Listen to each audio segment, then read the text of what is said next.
I've just processed the data from Google Forms into an Excel spreadsheet. It's now ready to enter into SPSS so I can do some analysis and find the answers to my research questions.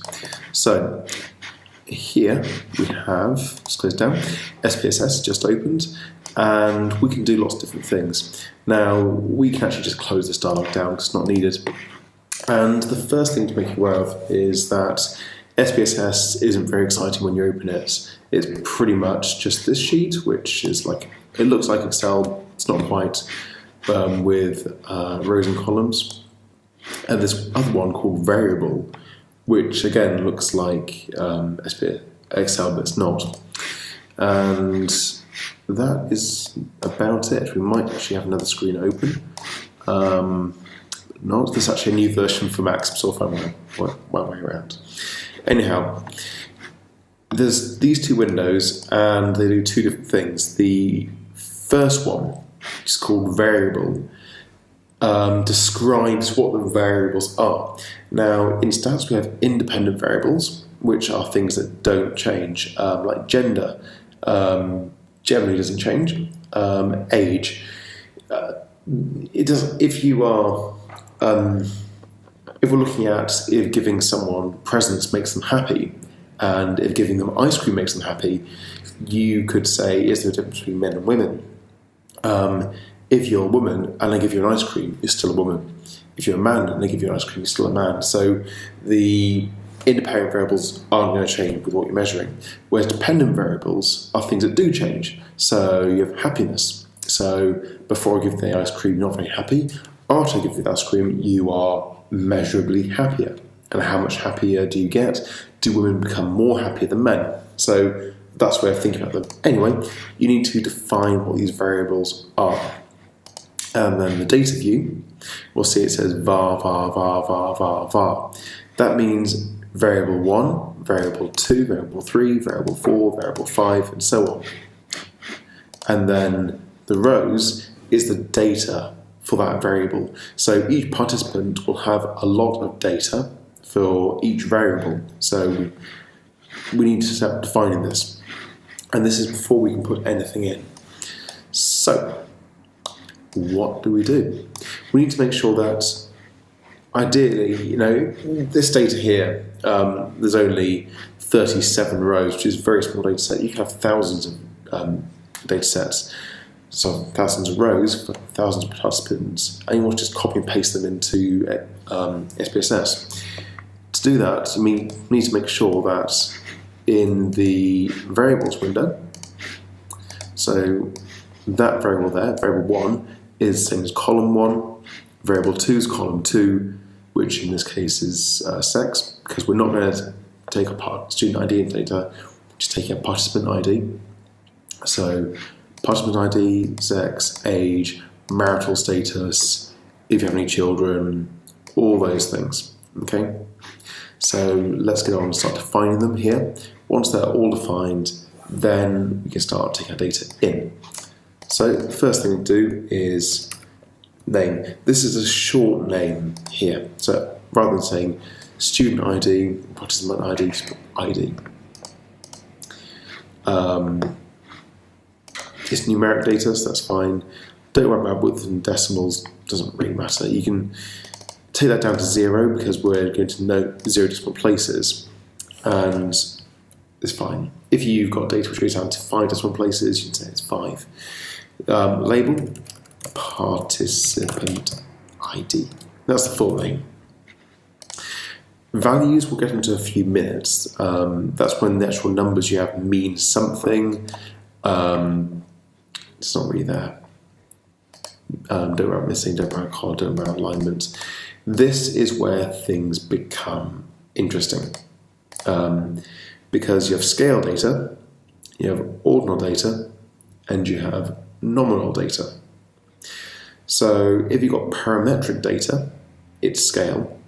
If you have non-parametric data, it is ordinal. So for ID, it doesn't actually matter what you put in, but it's nominal. So let's go for the next one. Sex. Again, numeric, keep it there. Decimal places, we can go down to 0. Doesn't really make a difference. the label. It's quite simple. But now we have values. Now, I know that, if we look here, if participant is male, it's 1. If participant is female, it's 2.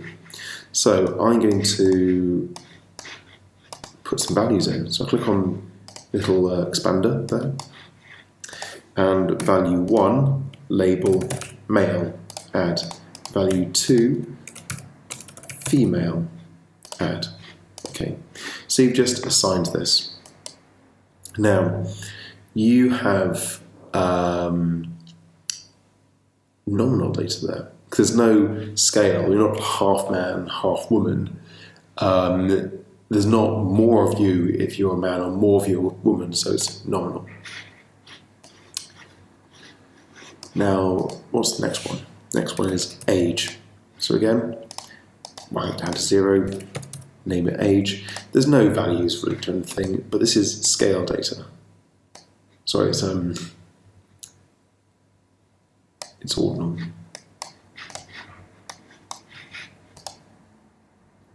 What's after that? Marital.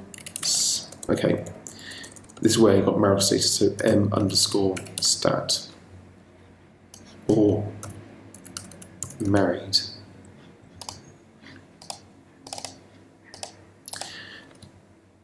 Marital status. So, what is value 1? Value 1 is single. So, single, add. Value number 2, in a relationship, add. Value number 3, we are living with partner.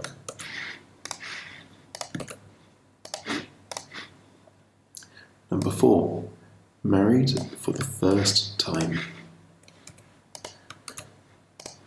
Number 5, let me just pull this down here, you can see if it's a bit easier. Remarried, select that, add. Number 6, separated.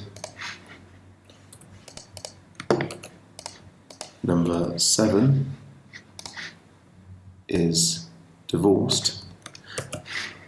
And now we hit a problem because there's 8 variables and we just say something else here. I know for a fact it's widowed, so it's good to have a good knowledge of your survey in the first place. So, once again, nominal because you're in different categories.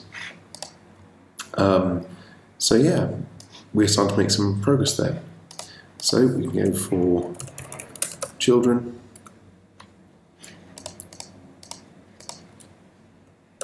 I'm going to call this children at home. Okay. And it's nominal, it's ordinal because it's not measuring anything.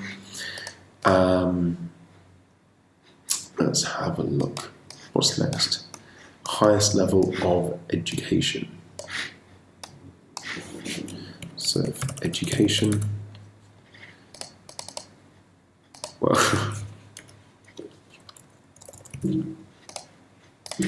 okay, we've got a little bug in here.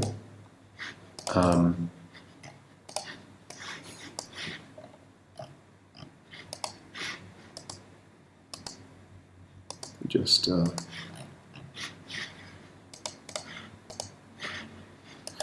okay, not sure what happened then. It's got a new version of Excel, SPSS, I think there's a bug in it for the Mac version. So I'm going to leave that data through in some places, don't worry, but yeah, I need to run an update on this. If you find this happening on your Mac, don't worry. So, highest level of education. And just bear in mind that you can stretch these out so you can read them better, or just double click to fit, I believe.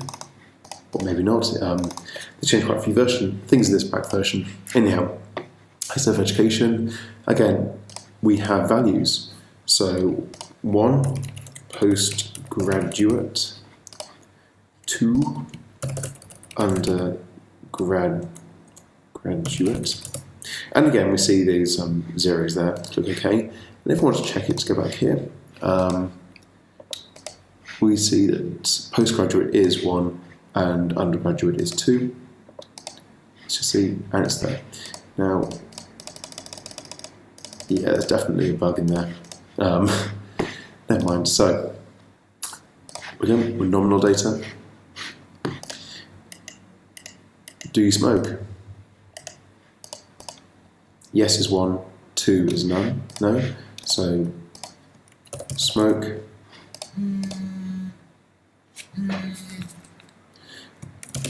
Do you smoke? 1, yes. 2, no. Okay. A bit scared to touch this, is it? Yeah, there's a bug playing around here. So do you smoke? By the way, that doesn't affect the actual analysis. It's completely fine. And, you know, again, we are in nominal world. So now we've done the more complex ones. We need to start looking into other areas now. So we can actually go into the original master here to copy. We can copy out this text here from the actual data and put it down as the label. So exp, or if we make sure it deletes, exp underscore best. The reason I'm putting underscore in is because you got to have one word. You can't have multiple words. So underscore would make it look like there's 2 words. So we got do expect the best. Values doesn't matter, missing doesn't matter, columns matter.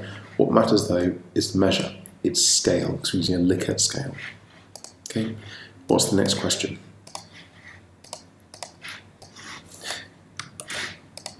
If something is wrong, it will.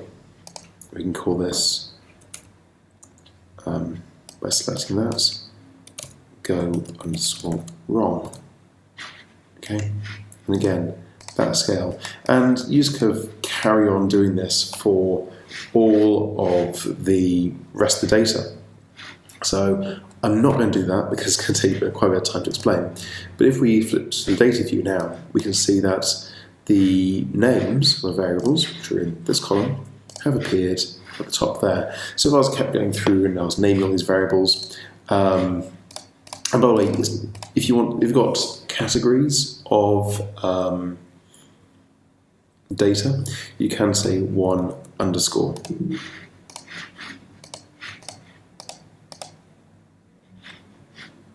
Okay, or 1 dash. Okay, sorry, you can't put numbers first thing, but you can say a underscore. Okay, and you can put a underscore. And if there's another one, you can say b underscore. Can't underscore. So something. So you can play around with that. So there's lots you can do. Get the variable view, right click, clear to delete that one. And I'm going to save this. So save, and I'm going to save this to lectures in the C, research methods. This is correlation. And we're going to call it SPSS example 1. Okay. So you can carry on going through. This thing pops up which just says something's happened. Now later on you'll see how this little window is really useful because it actually gives you the outputs and graphs, but we can close it down, it doesn't matter. So I want to put some data in here now because I can imagine that that's where everything finishes. So all I'll do is go to my Excel sheet, my SPSS for everyone, zoom out a bit. So starting with participant ID, and we're going all the way through to those two. So select that. We'll imagine that's all of our data. So copy that, in here, cell 1, and paste. And there we have all the data filled in. Now you can imagine if you did this on a larger sheet, you would get the variables extending all the way to the side and right off there and all the way down here. So that is how you do it. I haven't shown you the full example, but that's good.